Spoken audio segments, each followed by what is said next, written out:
여러분이 인생을 살면서 또 신앙생활하면서 문제가 오는 것은 당연합니다.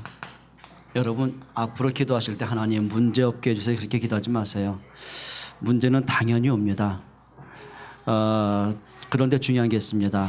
문제 속에 있는 하나님의 계획을 찾는 영적인 좀 습관을 좀 가지셔야 됩니다. 그러니까 거의 우리가 문제만 딱 오면은 조급해지고 불안해지고 답답해지고 막 불신앙이 되어지고 원망이 되잖아요. 그게 아니라 한번 의도적이라도요. 그래, 이 문제 속에 있는 하나님의 계획은 뭘까? 하나님이 이 문제를 왜 나에게 허락하셨을까? 예, 의도적이라도 그렇게 해보셔야 돼요. 그러다 보면 정말 여러분에게 볼 것을 볼 수 있는 눈이 열려지게 됩니다. 그러니까 요셉이 노예로 팔려갔을 때 그냥 노예된 비참한 현장을 본 것이 아니고 하나님의 나를 왜 이곳에 보내셨을까? 예, 그 속에 있는 하나님의 진짜 계획을 봤어요. 예, 그걸 찾는 게 기도입니다. 거기에 내가 준비하는 게 그릇입니다. 그리고 내가 미래를 방향 맞추는 걸 비전이라고 합니다. 여러분 우리가 신앙생활하든 우리가 인생을 살면서 갈등 끊임없이 옵니다. 그 중에 제일 많은 갈등이 사람과의 갈등일 것입니다. 여러분 사람이 어떤 면에서는요 마지막 그 연단의 통과가 뭘 것 같아요? 예, 경제도 있을 수 있고 그 다음에 건강 문제, 자녀 문제 많은 문제 있습니다. 그런데 정말 마지막 통과할 연단이 있다면 바로 사람과의 갈등입니다. 그렇죠. 왜냐하면 우리가 사역하는 것들이 짐승을 구원하기 위함이 아니잖아요. 우리가 하나님이 원하는 건 생명을 살리는 거거든요. 영혼을 구원하시는 거거든요. 근데 중요한 거는요, 사단은 자꾸 사람과의 갈등을 통해 불신앙도 생기게 하고 또 상처도 받게 만들고 분쟁하게 만들고 분열하게 만들고 계속 그 싸움들이에요. 그러니까 이스라엘이 출애굽한 이후에 늘 보면은 고라 한 사람을 중심으로 300명이 똘똘 뭉쳤어요. 그래가지고는요, 그 400만 되는 사람, 이제 세월이 이제 600만까지 되죠. 600만 그 이스라엘 백성들에게 끊임없이 불신앙하게 하고 끊임없이 모세를 대적하게 만들고 끊임없이 말씀 떠나게 만들어요. 여러분 우리가 하다 보면 이게 만남의 축복이 참 중요하거든요. 그러니까 여러분이 신앙생활 하면서 내가 누구를 만나냐에 따라서 그 사람 미래가 달라집니다. 여러분 우리 부모들이요 자녀를 위해서 기도할 때 진짜 중요한 제목 가지셔야 돼요. 우리 아이들이 인생을 살면서 교회 생활하면서 신앙생활하면서 만남의 축복을 제대로 할 수 있도록 기도하셔야 돼요. 만약에 틀린 만남을 가졌다. 늘 그 주변에 영적으로 불신앙한 사람만 있고 늘 부정적인 사람만 있고 예배가 안 되는 사람만 있다. 여러분 그 아이가 영적으로 지탱하겠습니까? 완전 무너지게 돼 있는 거예요. 만약에 그 주변 속에 맨날 게임하는 아이들만 있고 생각이 무너진 아이들이 있고 거친 아이들이 있고 막 노는 거 좋아하고 미래에 비전 없는 아이가 몰려있다. 그 아이의 미래가 있겠습니까? 없는 거예요. 그럼 반면에 사람이 살다 보면 연약할 수도 있고 흔들릴 수도 있고 시험에 들 거리도 많이 있잖아요. 근데 주변에 정말 함께 언약 잡고 함께 기도하는 믿음의 동역자가 많이 있다. 그 아이 성공합니다. 맞습니다. 여러분 정말 만남만큼 소중한 게 없거든요. 여러분 교회 안에서는 마찬가지예요. 참 이상하죠. 늘 시험에 끌려가는 사람 보면은요 시험 주는 사람만 만나요. 그것도 기적이거든요. 그런데 응답받는 사람은 틀려요. 그게 뭐냐 영적인 상태가 그래서 그래요. 여러분 우리가 딱 갈등을 하게 되면 먼저만 무조건 힘들어하고 저 사람 때문에 내가 싫고 화가 나고 은혜가 안 되고 그게 아니고요. 그래 내가 저 사람을 뛰어넘을 수 있을 만큼 내가 저 사람을 수용할 수 있을 만큼 내가 저 사람을 살릴 수 있을 만큼 그래 하나님 앞에 서야 되겠다. 예, 그러면 됩니다. 어떤 면에서 여러분들이 마지막 내가 통과할 연단이 있다면 사람 통과입니다. 그러니까 우리가 사람을 내가 존중할 수도 있고 배려할 수도 있고 이해할 수 있는 힘도 키우고요. 그게 그릇이거든요. 그래야 우리가 현장 나가서 누구든지 살릴 수 있거든요. 여러분 그릇 준비하셔야 됩니다. 그리고 내가 누구를 만났을 때는요 시험 주는 사람, 그 사람을 불신앙하게 하는 사람, 교회와 멀어지게 하는 사람, 그런 역할하는 사람이 아니라 정말 내가 누구를 만나든지 간에 그 사람들이요 정말 교회 화가 되고 예배의 축복을 누리게 하고 함께 말씀 포럼하게 하고 그 사람의 영적 상태가 바뀌어지고 그 사람의 삶이 회복되고 사람을 살리는 사람 되셔야 돼요. 여러분, 갈등을 뭐예요? 그거는 내가 넘어지는 걸림돌이 되지 말고요, 그걸 내가 성숙한 그릇이 만드셔야 돼요. 여러분, 사람이 살다 보면 이거 많이 옵니다. 시험거리 무지무지 많습니다. 그 시험이 뭐냐면 예수님이 말씀하셨거든요. 그렇게 영적으로 지쳐있는 제자들에게 함께 기도하자고 그렇게 부탁해도 전혀 기도가 안 될 만큼 영적 문제와 있는 제자들에게 예수님 말씀하셨어요. 너희가 나를 위해 기도해라 그러지 않으시고요, 너희가 시험에 들지 않게 기도해라. 왜냐하면 제자들의 영적 상태를 알잖아요. 사소한 일에 걸려들고 사소한 것에 마음 뺏기고 거기에 사소한 일에 시험 들고 중요한 것을 못 볼 만큼 복음의 능력을 놓칠 만큼 늘 자리다툼하고 누가 크냐고 늘 갈등에 부딪히고 그러면서 늘 시험당하고 그러면서 이제 그 베드로가 이제 재판장 들었으면 바리새인 여자아이 앞에서 예수님 부인하고 도망갈 그 영적 상태를 아시잖아요. 그러니까 무너질 상태를 아시잖아요. 예수님 말씀하는 거예요. 너희가 시험에 들지 않게 기도해라. 그 말은 뭐냐면 시험 들 일이 무지개 많다는 얘기예요. 자, 예수님이 우리에게 가르치는 기도 가운데 주기도문이 있지 않습니까?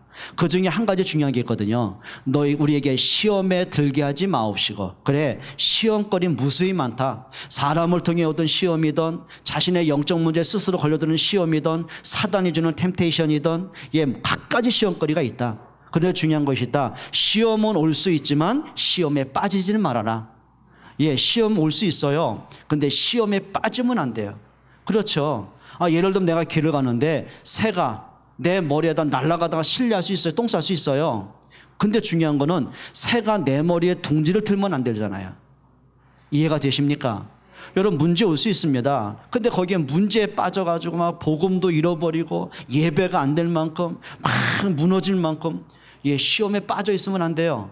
그 시험을 축복으로 바꿀 수 있는 힘이 있어야 돼요. 그렇죠? 사단은 사람을 가리지 않습니다.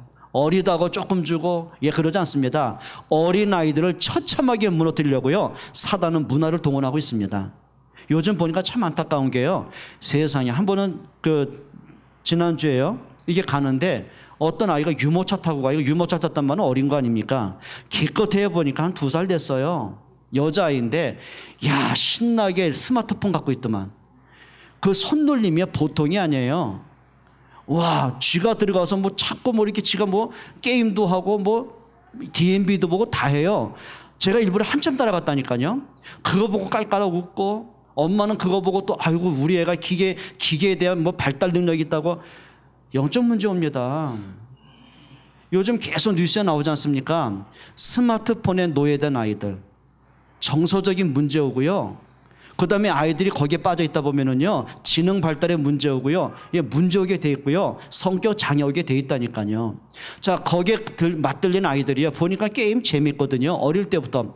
어릴 때는 아주 유치원 때는 사소한 게임 합니다. 그 다음 그게 시시해요. 그 다음 뭐 해야 돼요? 린지 들어가야 돼요. 그거 시시해요. 신게임, 폭력적인 거, 잔인한 거 점점점 갈 수 있는 거예요. 어느 날 거기에 잡혀버리거든요. 사단이 애들요, 문화하고 다 장악을 해버렸어요. 그렇죠? 어른들은 어떻습니까? 뭔가 어릴 때 갖고 있는 자기 영적 문제 해결 안 됐잖아요. 어릴 때 갖고 있는 그 상처 치유 안 돼 있잖아요. 그다음 나이는 들어 어른 돼 있는데, 그렇다고 그게 성격이 온순하고 겸손하고 진실하고 배려하고 그게 안 돼 있거든요. 왜냐하면 상처 속에 갇혀 있는. 그다음에 결혼하고도 부부 사이 계속 문제 오지요. 자녀라면 자녀면. 그래서 사단은 가정을 계속 무너뜨리게 돼 있는 거예요. 자, 사단은요, 못 배웠다고 봐주고 배웠다고 그런 거 없습니다. 가난하니까 조금 덜 봐주고 너는 부자인 거 더 해고 그런 거 없습니다. 사단의 목적은 하나입니다. 어쩌든 그 사람 영적 파괴를 일으킵니다. 사단의 목적은 하나입니다. 가정 파괴입니다. 그 인격 파괴입니다. 그리고 영적 사망에 이르는 걸 사단의 목적이거든요. 그러면 사단은 사람들을 공격할 때 그냥 아무렇게 맞춤형 공격을 해요. 그 사람이 가장 민감한 것, 가장 잡힐 수 있는 것, 그리고 쉽게 넘어질 수 있는 것 공격합니다. 그렇죠? 자, 그렇다면 이 문제를 우리가 왔다고 해서 다 망하는 건 아니거든요. 중요한 게 뭐냐면은 문제가 와서 다 망하고 문제가 다 그렇지 않습니다. 문제는 뭐냐면 이걸 축복으로 바꿀 수 있는 그 사람의 영적 상태가 문제예요. 오늘 본문은 시편 18편은 다윗의 고백입니다. 그게 언제 기록했냐면 가장 위기 당할 때, 가장 어려움 당할 때, 사울에게 쫓김을 당할 때, 군사 3,000명이 자기를 죽이려고 쳐들어왔을 때 도망을 치면서 한 말입니다. 한번 보실래요? 오늘 다윗이 자기의 상황을 고백한 말입니다. 이렇게 고백을 하죠. 3절에 보세요. 내가 찬송받으실 여호와께 아뢰리니 내 원수들에게서 구원을 얻으리로다. 뭐예요? 원수들에게서. 모든 사람이 다윗을 죽이려고 하는 혈안이 돼 있어요. 거기다가 4절에 보면 사망의 줄이 나를 얽고, 지금 자기가 당하는 고통이요, 사망의 고통이에요. 더 이상 피할 수 없는 재앙의 고통이에요. 거기다가 또 뭐라 그랬죠? 창수가 나를 두렵게 하시며, 그러니까 뭔가 굉장한 문제들이 자기를 덮고 몰아쳐오고 피할 길이 없는 상태. 그리고 나서는 5절에 뭐라고 했냐면 수월의 줄이 나를, 수월은 지옥입니다. 지금 내가 당하는 고통의 문제가 지옥과 같은 문제다. 그러면서 다윗이요, 그것 때문에 눌리고 시험당하고 막 불신앙하고 그렇게 무너지지 않아요. 오히려 고백이 달라져요. 그 문제 가운데서 다윗이 붙잡은 언약이 있습니다. 그게 1절입니다. 나의 힘이신 여호와여 내가 주를 사랑하나이다. 지금 다윗이요, 하나님 믿는 것 때문에 어려움 당하거든요. 그런데 그 하나님을 사랑해요. 아무도 나에게 힘되는 사람이 없는데 여호와가 나의 힘이 되시고, 그러면서 뭐라고 하죠? 2절에 하나님을 신뢰합니다. 하나님을 인정합니다. 하나님을 절대적으로 믿습니다. 고백을 해요. 이렇게 고백을 하죠. 여호와는 나의 반석이시여 흔들 수 없어요. 지금 사울이 자기를 죽이려고 쫓아오더라 할지라도 하나님의 능력을 누가 이기겠습니까? 지금 고백하는 겁니다. 나의 요새시여. 자, 사울이 막강한 권력을 가지고 하나님의 그 요새를 어떻게 허물겠습니까? 하나님의 요새는 허물 자가 없는 거예요. 이걸 바꿔 말씀을 이렇게 말하는 거죠. 요셉이, 다윗이. 그래, 하나님이 나의 요새시다. 그 말은 하나님이 나의 보호자가 되시고, 하나님이 나의 주권자가 되시고, 하나님이 나의 힘이 되신다. 그러면 사울이 군사를 끄고 나를 죽이려고 쳐들어오지만 나를 죽이기 위해서는 여호와를 꺾어야 된다, 그 말이에요. 요새를 무너뜨려야 그 안에 있는 사람을 죽일 수 있잖아요. 그만큼 다윗이 확신이 있었던 거예요. 그러면서 뭐라 그러죠? 3절에 내가 찬송 받으실 여호와께 그랬어요. 여호와를 찬송합니다. 그러면서 6절에 뭐라 그러죠? 내가 환난 중에서 여호와께 아뢰며. 여러분, 이게 영적인 상태입니다. 근데 반면에 사울은 왕입니다. 성공자입니다. 부족함이 없어요. 원하는 건 뭐든지 할 수 있어요. 근데 영적 상태가 그게 안 되는 거예요. 뭔가 모르게 막 그 속에 막 불신앙과, 그러면서 다윗에 대한 그 시기심과 그 질투와 그 비교함과 열등감, 그 다음에 다윗에 대한 그 두려움, 그것을 피해갈 수가 없는 거예요. 그러다 보니까 그 자기의 열등감을 해결하기 위해서 뭐냐면 다윗을 죽이기 위해서 눈에 불을 켜는 거예요. 그게 영적인 상태입니다. 그러니까 결국은 환경이 좋아서 막 영적 상태가 좋고 평안하니까만 믿음이, 그게 아닌 것 같아요. 중요한 게 있습니다. 영적 상태가 환경을 바꿀 수 있어요. 영적 상태가 문제를 축복으로 바꿀 수 있어요. 오늘 제목이죠. 여러분들이 힘이 있어야 돼요. 힘이 있어야 현장을 살릴 수 있어요. 맞습니다. 부모가 힘이 있어야 자녀를 살릴 수가 있습니다. 그렇죠. 육신적인 힘이 있잖아요. 애들이 꼼짝 못할 만큼 부모들이 억압할 수 있잖아요. 소리치면 애들 두려워 떨잖아요. 매질하면 더 순종자라잖아요. 그건 힘이 있는 게 아니에요. 오히려 그거는 어릴 때 내가 끈 그 상처를 자기도 모르게 절제한다는, 그게 연약한 거예요. 자, 그렇다면 부모가 힘이 있어야 자녀를 도울 수 있어요. 그 마음속에 있는 상처를 끄집어내서 그걸 축복으로 바꿀 수가 있어요. 부모가 공부해! 다그치는 게 힘이 아니에요. 그 아이들의 달란트를 찾아내가지고 그 아이의 맞도록 도울 수가 있어요. 그게 힘이에요. 여러분, 우리 중직자가 힘이 있어야 돼요. 그래야 렘넌트 살릴 수가 있어요. 만약에 중직자가 힘이 없으면은요, 보이는 부정적인 생각에 붙잡히게 돼 있는 거예요. 그럼 말 한마디 한마디가 사람들을 시험 줄 수밖에 없는 거예요. 교회를 혼란에 빠질 수밖에 없는 거예요. 근데 중직자가 힘이 있어야 연약한 사람을 도울 수 있어요. 중직자가 힘이 있어야 방황하는 사람을 복음으로 도울 수가 있어요. 중직자가 힘이 있어야 시험 든 사람을 복음으로 치유할 수 있어요. 맞습니까? 그게 힘이라고 하는 거예요. 렘넌트가 힘이 있어야 돼요. 그래야 학교의 현장에 있는 왕따 문화, 폭력 문화, 그걸 뛰어넘을 수 있어요. 원래 학교에서 왕따 문화 주도하는 애들 있죠. 일진들, 일진 짱들 있죠. 그 아이들 힘이 없는 겁니다. 육신적인 힘은 있어요. 운동을 잘하기 때문에, 싸움을 잘하기 때문에 다른 사람은 굴복시킬 수 있어요. 그게 힘이 없어 그래요. 여러분, 힘 있는 사람은요, 사람 괴롭히지 않습니다. 그렇죠. 사람을 도울 수 있는데요. 근데 어릴 때 그 사랑받지 못한 그 욕구, 불만이 있잖아요. 뭔가 채우지 않는 부모로부터 막 억압받은 그런 분노가 있잖아요. 그러다 보니까 자기보다 약한 사람에게 폭발하는 거예요. 그러다 보니까 남이 당하는 고통을 보면서 우리 희열을 느끼는 거예요. 그 영적 문제입니다. 우리 렘넌트가 힘이 있어야 학교 현장 살릴 수 있어요. 렘넌트가 힘이 있어야 미래 비전 찾아낼 수 있어요. 맞습니까? 힘을 가지셔야 돼요. 여러분, 이 아침에 진짜 힘을 얻기를 축원합니다. 가장 중요한 겁니다.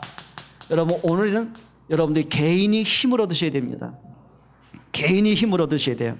그 중에 가장 큰 힘이 뭐냐면 다른 거 아니고요, 영적인 힘을 얻으셔야 돼요. 성경은 말하거든요. 사랑하는 자여 내 영혼이 잘된 같이 범사가 잘되고 강건하기를 간구한다. 영적인 힘이에요. 여러분, 영적인 힘이 있어야 마음에 평안이 찾아와요. 그래, 문제 올 수 있잖아요. 시험거리 올 수 있잖아요. 갈등이 올 수 있잖아요. 사단 끊임없이 속일 수 있잖아요. 근데 영적인 힘이 있어야 흑암을 꺾을 수 있어요. 영적인 힘이 있어야 갈등을 뛰어넘을 수 있는 힘이 있어요. 영적인 힘이 있어야 사람을 수용할 수 있고 이해할 수 있는 힘이 있어요. 근데 영적인 힘이 없으면은요, 환경에 휘둘리고 여론 따라 움직여야 되고 분위기 따라 무너져야 되고, 계속 그러셔야 돼요. 여러분, 영적인 힘이 있어야 돼요. 아담과 하와가 에덴의 문제가 아닙니다. 하나님과의 관계가 회복됐을 때, 하나님을 만났을 때, 하나님을 찬양하고 예배하는 응답을 누렸을 때, 새 힘을 얻었을 때, 다스릴 수 있는 힘이 있는 거예요. 정복할 수 있는 힘이 있는 거예요. 그런데 이상하죠. 하나님과의 관계가 깨지고 나니까 자신의 영적 문제를 해결할 수 없어요. 밀려오는 그 두려움과 불안함과 답답함을 해결할 수가 없는 거예요. 자, 아담과 하와가 부모로서 영적인 힘을 잃고 나니까 가인의 그 방황을 도울 수가 없는 거예요. 무기력하게 가인의 영적 문제를 지켜볼 수밖에 없는 거예요. 그 가인의 반항심과 동생을 시기하고 돌로 쳐 죽이는 거 알면서도 막을 수가 없는 거예요. 어떻게 할 것입니까? 사람의 영적인 힘이 있어야 돼요. 여러분, 힘을 얻기를 주의 이름으로 축원드립니다. 창세기 6장 8절입니다. 그 당시의 분위기 자체가 하나님을 부르고 찬양하고 예배할 만한 그런 영적인 상태가 아니었었어요. 모든 사람이 네피림 시대, 우상문화. 이제는 사람이 힘도 있지요, 넉넉하지요, 먹고 살 만한 풍요로움이 있지요. 그러니까 점점 하나님을 잊어버리기 시작하는 거예요. 그러면서 우상문화에 물들이기 시작하는 거예요. 그러면서 이제 여유로우니까 뭔가 모르게 이제 만족이 있잖아요. 정욕과 쾌락을 따라가기 시작하는 거예요. 그래서 창세기 6장에 보면 이렇게 나와 있습니다. 그들이 시집가고 장가가고 결혼했다, 그 말이 아닙니다. 그 말은 뭐냐면 본는 대로 살아갔다는 얘기예요. 성경에 보면은요, 하나님의 아들들이 사람의 딸들의 아름다움을 보고, 그게 뭔 얘기인지 아십니까? 하나님의 아들들. 그 말은 언약의 사람들이 언약 없는 사람들을 따라가기 시작했어요. 그리고 사람들이요, 본능을 따라가기 시작했어요. 육체적인 쾌락과 만족의 전부가 되기 시작했어요. 하나님의 이름은 형식상의 이름이었어요. 그때 하나님이 홍수 심판을 예고하시죠. 그러면서 노아에게 방주를 짓도록 명령하십니다. 성경에 뭐라고 하냐면 노아는 여호와께 은혜를 입었더라 그랬어요. 은혜 받는 사람. 자, 하나님의 주신 힘을 얻고 보니까는요, 모든 사람이 부정하는 요걸 따라가요. 언약을 따라가요. 그렇죠. 모든 사람이 무시하는, 모든 사람이 관심 없는, 모든 사람이 말리고 흉보는 그걸 따라가요. 언약을 따라가요. 여러분, 기억하시기 바랍니다. 하나님께 은혜 받는 여러분 되길 축원합니다. 근데 그 은혜가 어떻게 오냔 말이에요. 요 노아가 이거예요. 모든 기준이 하나님 말씀이었어요. 여러분, 진짜 하나님께 은혜 받기를 축원합니다. 창세기 13장 18절에 아브라함이 붙잡은 게 있습니다. 그러니까 창세기 12장에 보면은 아브라함이 하나님의 말씀을 듣고 갈대아를 떠납니다. 자, 떠나서 보니까 이제 가나안 땅까지 왔어요. 하나님이 약속하시죠. 내가 이 땅을 너와 내 자손에게 영원히 줄 것이다. 그럼 믿어야 되잖아요. 근데 어느 순간 아브라함 마음속에 하나님의 말씀보다는 현실이 더 크게 보여지는 거예요. 해피름은 그때 가나안 땅에 흉년이 든 거라. 그러면 하나님의 말씀 붙잡아야 되잖아요. 그래, 하나님이 나를 이곳까지 보내주셨고 언약의 땅으로 약속하셨는데 자, 위기가 왔어요. 하나님 앞에 한 번은 질문해 봐야 되잖아요. 이 문제 속에는 하나님의 계획이 뭔가를 한번 찾아봐야 되잖아요. 근데 그럴 만한 영적 상태가 안 된 거예요. 뭐 생각하고 질문하고 기도하고 그럴 여유가 없어요. 막바로 짐을 싸고 애굽에 올라갑니다. 그리고는 바로 왕에게 자기 부인을 뺏기는 수모당하잖아요. 이제 그러면서 하나님께 다시 은혜 베푸시고 다시 가족들이 가나안 땅에 들어옵니다. 그때 아브라함이 한 가지 깨달은 겁니다. 아, 불신앙이 이런 거구나. 그래, 말씀 놓친 내 생각이 앞서는 게 이런 거구나. 인본주의가 이런 거구나. 그래, 진짜 이런 거구나. 그리고 하나 그냥 붙잡죠. 아브라함이 여호와를 위하여 단을 쌓았더라. 그 단, 그게 뭔지 아십니까? 하나님 앞에 언약 붙잡은 예배가 회복되기 시작했어요. 아브라함 인생의 최초로 하나님께 예배가 회복되는 시간표입니다. 그래요, 사람이요, 이상하죠. 그냥 평안할 때, 응답이 올 때 그때 더 언약 잡고 말씀 속으로 기도 속으로 들어가면 되잖아요. 근데 이상합니다. 사람이 문제 오면 철드는 것 같아요. 그렇죠? 애들도 그런 것 같아요. 막 시간 간 줄 모르고 엄마가 기다린 줄 모르고 밖에서 신나게 놀다가 넘어져서 무릎 깨지면 어디로 와요? 옆집 아줌마한테 안 가요. 울면서 어디로 가요? 엄마한테 와요. 그거 이상하죠? 신나게 놀 때는 엄마가 나를 찾는다 그런 생각 안 해요. 배가 돼지게 고프면 누구한테로 와요? 엄마한테 와요. 그거 희한하죠. 근데 이게 그 어릴 때 갖고 있던 그 체질들이요, 어른 되고도 안 바뀌는 것 같아요. 우리 그럴 때 많잖아요. 평상시대 부모 기억 안 나잖아요. 근데 조금 내가 힘들면 그거 이상해요. 부모가 필요해요. 그렇죠? 그거 이상해요. 평상시대 내 자리를 마셔요. 근데 조금 문제가 생기면 하나님 찾아요. 그건 나쁜 건 아니에요. 그러니까 아브라함이 그러다가 문제 속에서 이걸 회복하는 거예요. 여러분, 예배 회복하는 여러분 되길 축원합니다. 예배는요, 내 상황 따라 움직이는 게 예배 아닙니다. 그러니까 우리는 이상하죠? 예배가 우선순위가 아니라 차선순위라. 내가 시간이 나면 예배합니다. 시간이 바쁘면 예배는 뒷전입니다. 우리 그럴 때 많죠? 자, 내가 은혜가 될 때는 예배합니다. 근데 내가 일단 시험에 들고 뭔가 마음이 딱 닫혀버리면 예배가 안 되어집니다. 여러분, 예배 성공하기 주의 이름으로 축원드립니다. 여러분, 가인의 실패가 이거 실패입니다. 결국은 예배 실패가 되고 나니까, 예배가 실패됐다는 말은 이겁니다. 하나님을 모르고 있다는 얘기예요. 하나님의 은혜 없이 살겠다는 거예요. 그렇죠? 인간은 영적인 존재인데요, 하나님을 만날 때 행복한 존재인데요, 하나님의 은혜로 사는 존재인데요, 그렇다면 뭐냐면 예배 시간을 잘 지키고 그걸 얘기하는 게 아닙니다. 그래, 예배가 뭐냐? 정말 예배가 뭐냐? 그래, 내가 하나님의 은혜로 구원을 받았는데 구원받은 내가 마땅히 하나님께 영광 돌려야 될 거 아니냐? 그게 예배입니다. 늘 강조드리지만 하나님이 이스라엘 백성을 애굽에서 구원해 내시죠. 그게 출애굽기입니다. 그러면서 구원받은 그들에게 제일 먼저 주신 성경이 있습니다. 그게 레위기입니다. 그 말은 뭐냐면 구원받은 너희는 이렇게 예배해라. 구원받은 너희는 광야길을 가면서 이렇게 예배해라. 어떤 경우든지 이렇게 예배해라. 너희가 가나안 땅 들어가면 이렇게 예배해라. 그게 레위기서입니다. 근데 그 이야기에 보면, 레위기에 보면은요, 그냥 예배하지 않았어요. 피의 예배를 드렸어요. 그게 뭔 얘기죠? 내가 그리스도의 십자가의 능력으로 생명 얻었잖느냐, 하나님의 은혜로 운명에서 빠져나왔잖느냐, 내가 하나님의 자녀가 됐다면 내가 어떻게 할 것이냐, 예, 마땅히 드리는 게 예배입니다. 여러분, 예배 성공할 수 있기를 축원합니다. 그래서 옛날부터 어떤 목사님들이 그런 얘기했어요. 분명히 예수님이 재림할 때 언제냐? 언제라고요? 수요일이래요. 그것도 언제냐? 태풍 불고 비바람 몰아치고 아주 날씨 안 좋을 때, 그때 예수님 재림. 왜냐하면 수요일날 거의 예배 안 하거든요. 근데 성경에 그런 말은 없어요. 근데 그럴 수도 있어요. 여러분, 기억하시기 바랍니다. 예배는 내가 기준 되면 안 됩니다. 하나님 앞에 서셔야 됩니다. 맞습니까? 내 감정이 기준 되면 안 됩니다. 하나님 앞에 서셔야 됩니다. 내 상황과 내가 처해 있는 문제가 기준되면 안 됩니다. 하나님 앞에 서셔야 됩니다. 여러분, 예배 성공하는 여러분 되길 주의 이름으로 축원드립니다. 그렇죠. 오늘 다윗의 고백입니다. 시편 1편 1절로 6절이죠. 다윗이 하나님의 주신 힘을 얻었어요. 많은 문제하고 사건이 그게 문제 아니다. 복 있는 사람은 여호와의 말씀을 주야로 묵상하는 자다. 언제든지요, 하나님의 말씀을 깊이 묵상할 수 있는 여러분 됐으면 좋겠어요.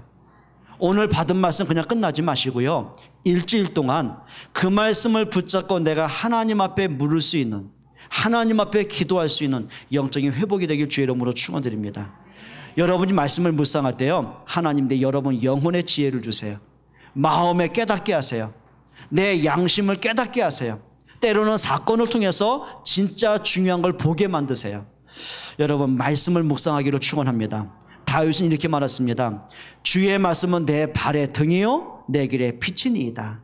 예, 그 말은 뭐냐면 단순하게 뭐 후레시다, 빛이다 그 말이 아닙니다. 그래, 내가 목동으로 있을 때, 골리앗과 싸울 때, 사울에게 쫓김을 당할 때, 그리고 왕으로 있을 때 많은 사건이 오고 많은 변화가 있었지만, 심지어는 내 아들 압살롬까지 나를 반역했지만, 모든 사람이 나를 공격하고 또 수하에 많은 제자들이 있었지만 그게 중요한 게 아니구나.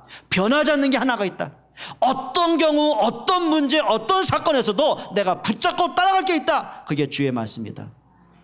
이게 다윗이 확인한 겁니다. 여러분, 말씀 따라가길 주의 이름으로 축원드립니다. 진짜 좀 힘을 얻으세요. 다니엘 6장 10절에 보면요, 다니엘 인생 가운데 최악의 상황이 왔습니다. 사자굴의 죽음의 문제입니다. 그러니까 다니엘을 시기하는 사람들이 있었어요. 그러니까 다니엘은 이스라엘에서 유대인 아닙니까? 근데 느부갓네살 임금이, 블레셋 왕이요, 이 바벨론 왕이 이스라엘과 전쟁을 한 거예요. 정복을 했어요. 그리고 초토화시켰어요. 그리고 나서는 그 왕족들, 왕자들, 귀족들의 자녀들을 볼모로 끌고 오는 거예요. 그 말은 뭐냐면 너희들 까불면 너희 자식을 죽이겠다 그 말이에요. 그게 볼모 아닙니까? 그러니까 언제 죽을지 모르는 거예요. 그래서 참 다행인 것은 느부갓네살 임금이 이게 인재 등용에는 눈이 열린 것 같아요. 비록 포로지만 괜찮은 인재들이 있잖아요. 괜찮은 수재들이 있잖아요. 이 사람들 등용하기 시작하는 거예요. 그 중에 대표적인 사람이 다니엘과 사드락과 메삭과 아벳느고입니다. 근데 이 사람이 얼마나 총명스럽고 얼마나 인격이 좋은지, 실력이 있는지 왕한테 신임을 받은 거예요. 고소 승진을 하는 거예요. 자, 그러고 보니까 다른 총리들이 시기가 생기는 거예요. 아니, 저거는 포로로 끌려온 주제에 자기들 상관이 된 거예요. 어떻게 할 겁니까? 그러니까 너무 심각해서 다니엘을 죽이려고 이제 모함을 짜기 시작합니다. 그러면서 왕을 꼬드기는 겁니다. 왕이요, 지금 다리오 임금께서 전 세계를 정복한 정복자신데 저들을 왕의 수하에 거두는 게 하나입니다. 왕이 그들에게 군림하시는 겁니다. 가장 중요한 건 왕이 살아있는 신이 되셔야 됩니다. 지금부터 어떤 신에게도 절하게 되면 사자굴에 쳐넣도록 우리가 법을 만드십시다. 오직 기도의 대상은 왕밖에 없습니다. 왕이 그렇듯 하지 않습니까? 법을 만든 거예요. 자, 그러면 그 법을 만드는 그 자리에 수석 총리 다니엘이 있는 게 당연하지 않습니까? 성경이 이렇게 말합니다. 다니엘이 왕이 그 조서에 어인을 찍은 줄 알고도, 그 말은 하나님께 기도하면 죽을 줄 알고도 그 말이에요.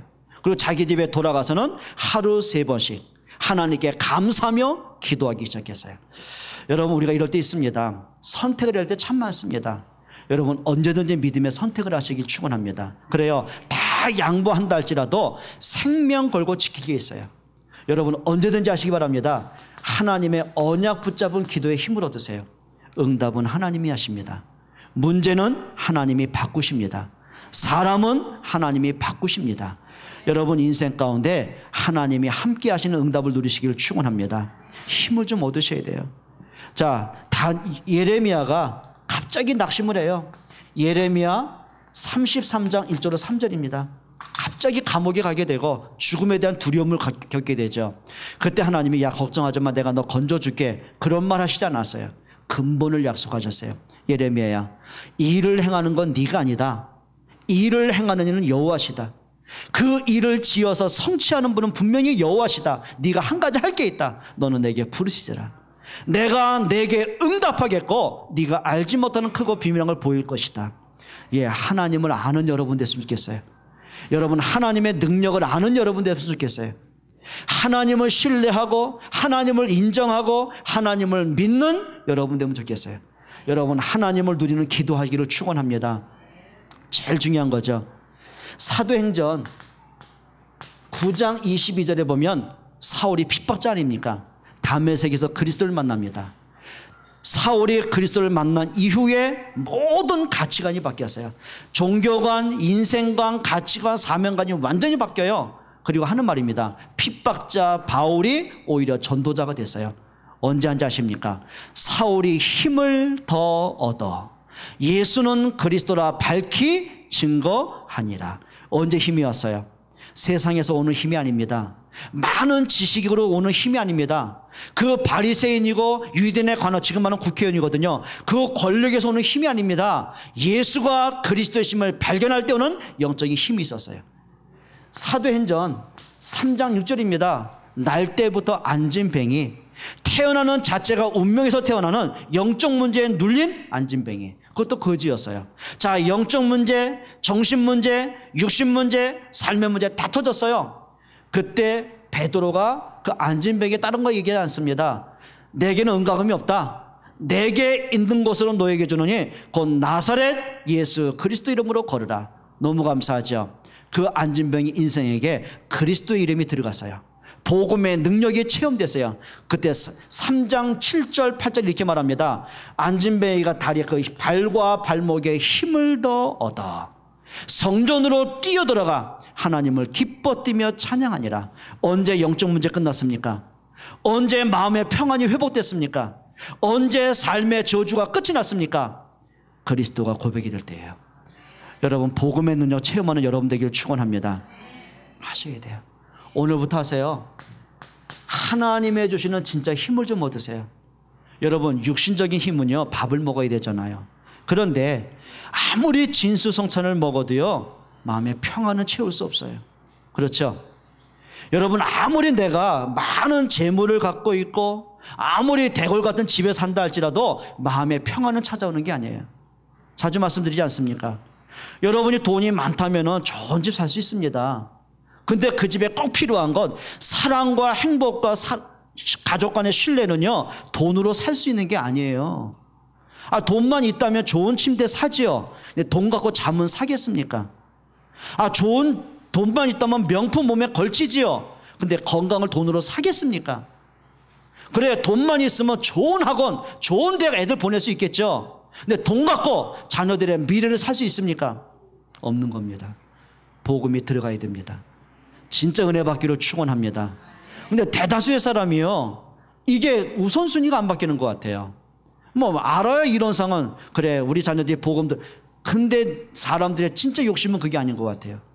그렇죠. 애들 남보다 앞서가고 남보다 말 빨리 배우고 남보다 더 빨리 걷고 남보다 점수 많이 받아오고 다른 애보다 더 좋은 대학 들어가고 취직 더 좋은 데 저달하고 뭡니까 연봉 더 올라가고. 예, 그게 감사하지. 진짜 이 아이가 복음이 제대로 들어가 있구나. 이 아이가 진짜 예배를 제대로 하고 있구나. 그래 이 아이가 제대로 말씀 붙잡고 기도 속에 있구나. 그거 감동받는 사람 거의 없는 것 같아요. 여러분 영적인 힘을 얻으셔야 돼요. 사도행전 1장 8절에 예수님이 직접 말씀하셨어요. 오직 성령이 너희에게 임하시면 너희가 권능을 받고. 여러분 그 권능이 뭔지 아십니까? 하나님의 주는 힘이에요. 여러분 영적인 힘을 얻으셔야 됩니다. 사도행전 6장 55절이죠. 자, 스데반 집사입니다. 7장 55절이죠. 스데반 집사입니다. 돌에 맞아 죽지 않습니까? 그런데 스데반이 한 가지 답을 가졌어요. 스데반이 성령이 충만하여 어떤 문제, 어떤 사건 오더라도요 그것 때문에 움직이는 사람이 아니에요. 성령이 주신 힘을 얻는 사람이 있어요. 여러분 정말입니다. 아까도 잠깐 말씀드렸어요. 우리 아이들 보면은요 그래요 문화 자체가 사실 예배 차분하게 예배하고 문화 자체가 차분하게 공부하고 차분하게 미래를 꿈꾸고 부모님 앞에 공손하고 겸손하고 효도하고 그런 문화 아닙니다. 여러분 부모들이요 자녀들 기대하지 마세요. 중학생들, 고등학생들에게요 물어봤습니다. 가정의 존중함에 대해서 설문조사 해봤습니다. 아이들한테요, 가정에 대해서 어떻게 생각하냐? 우선순위라고 생각하느냐? 아니다. 뭐 가정은 필요한 거다. 부모는 어떤 존재냐?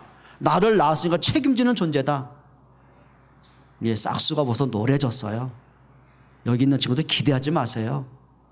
효도받아. 앞으로요, 저는요 참 안타까운 게 백년 시대, 고령화 시대, 그 복일까요? 재앙일까요?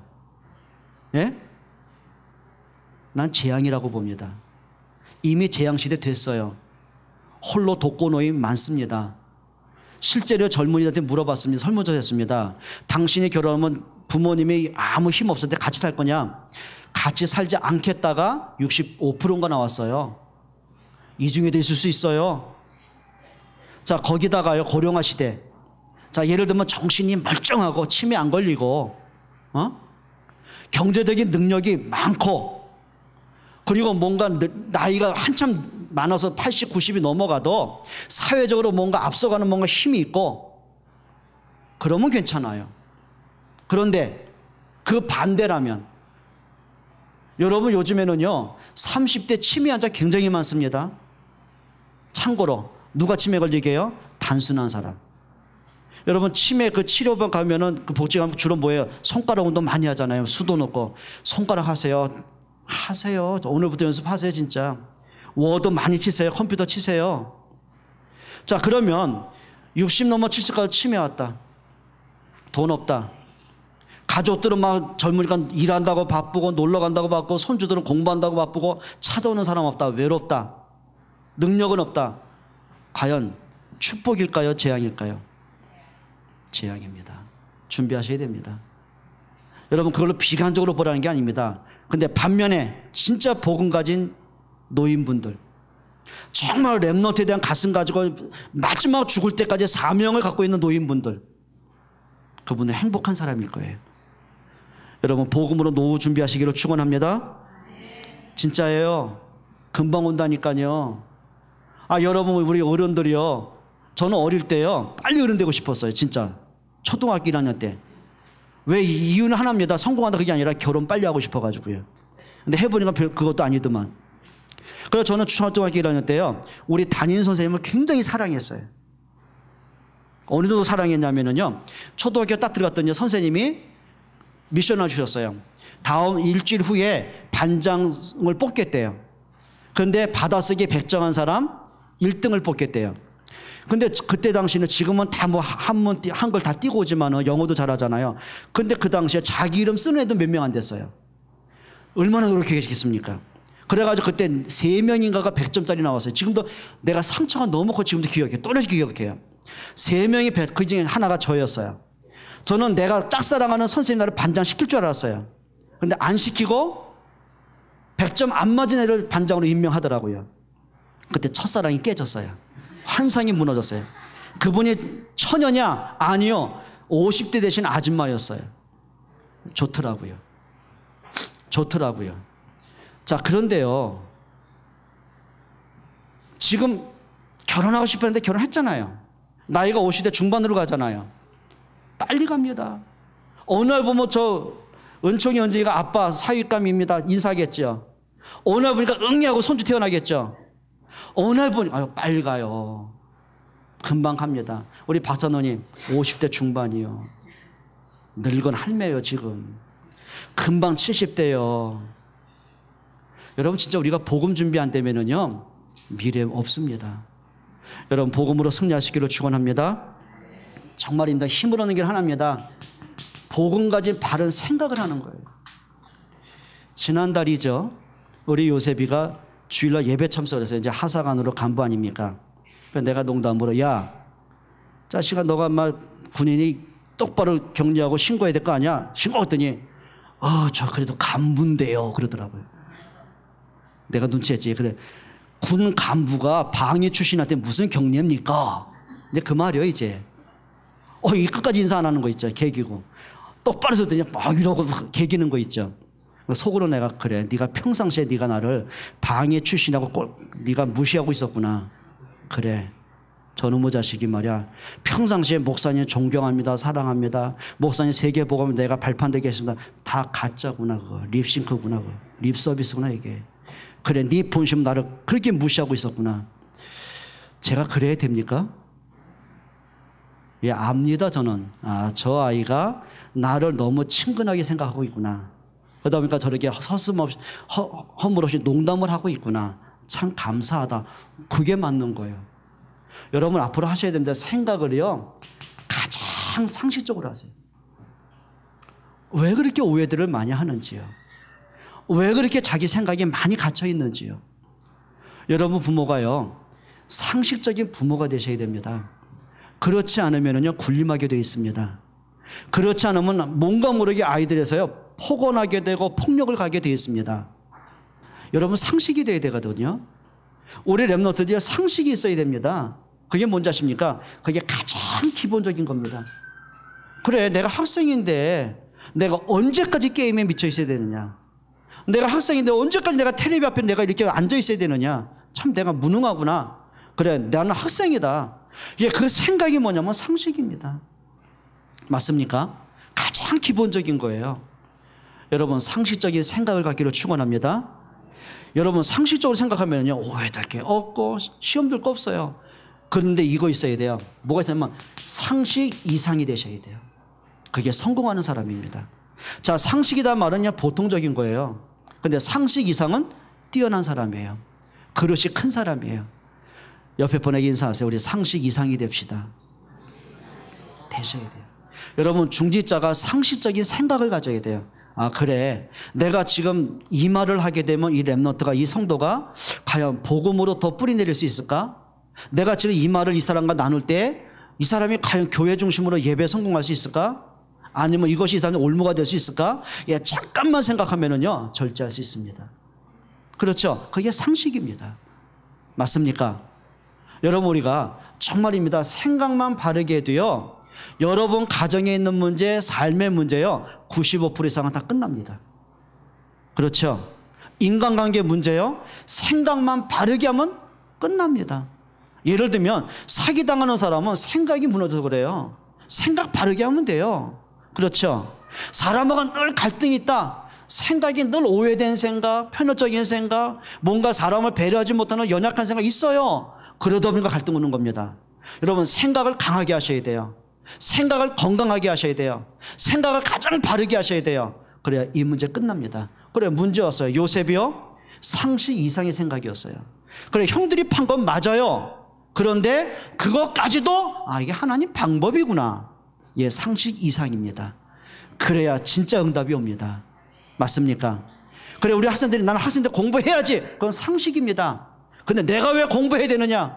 그래 내가 왜 엘리트로 서야 되느냐? 그렇구나. 이 땅의 엘리트를 살리기 위해서 그게 상식 이상입니다.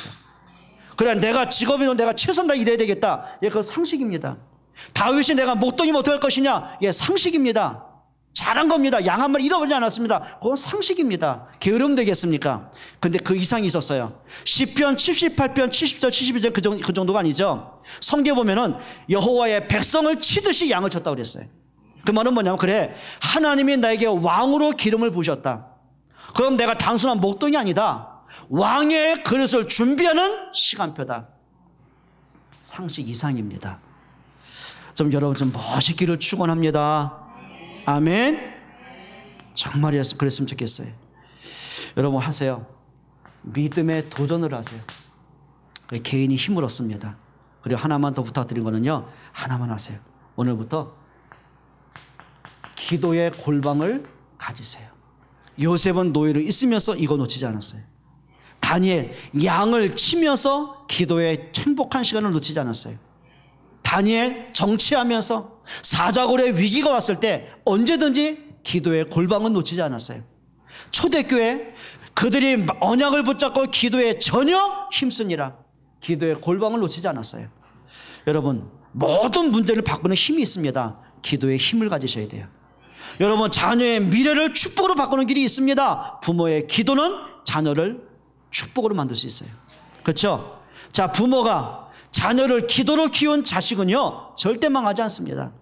자 사무엘은 어머니의 기도를 듣고 자랐어요. 어느 정도인지 아십니까? 사무엘이 기록을 했잖아요. 근데 사무엘이 성경을 쓰면서 한나가 기도하여 가로되, 사무엘상 2장 1절에 보면 한나가 기도하여 가로되, 어머니가 기도하여 가로되 그래야 되잖아요. 근데 한나가 기도하여 가로되, 뭔 얘기인지 아세요? 사무엘은 어릴 때부터 엄마가 기도한 걸 본 게 아니에요. 자기 엄마가 하나님 앞에 늘 기도하는 그 모습을 봤어요. 그게 사무엘의 인생을 바꾸는 거예요. 어떤 문제가 와도 무너지지 않고 승리할 수 있게 만드는 거예요. 여러분, 기도의 힘을 얻기를 축원합니다. 결론 낼게요. 오늘 여기까지 말씀드리겠습니다. 여러분, 문제가 와서 문제가 아닙니다. 문제가 와서 문제가 아닙니다. 요셉에게 노예로 팔려간 것이 문제가 아닙니다. 그걸 바꾸는 게 뭐냐면 기도가 되어지는 게 축복입니다. 반면에 문제가 아닙니다. 내가 기도가 안 되는 영적 상태가 문제입니다. 맞습니까? 여러분, 오늘 언약 잡은 여러분 진짜 기도에 힘을 얻기를 축원합니다. 말씀 붙잡고 기도하세요. 일주일 동안 오는 강단 말씀 또 묵상하고 그 말씀 속에서 기도 제목을 또 찾아내세요. 여러분에게 일주일 동안도 갈등의 문제 옵니까? 그 갈등을 축복으로 바꿀 수 있는 기도로 도전하세요.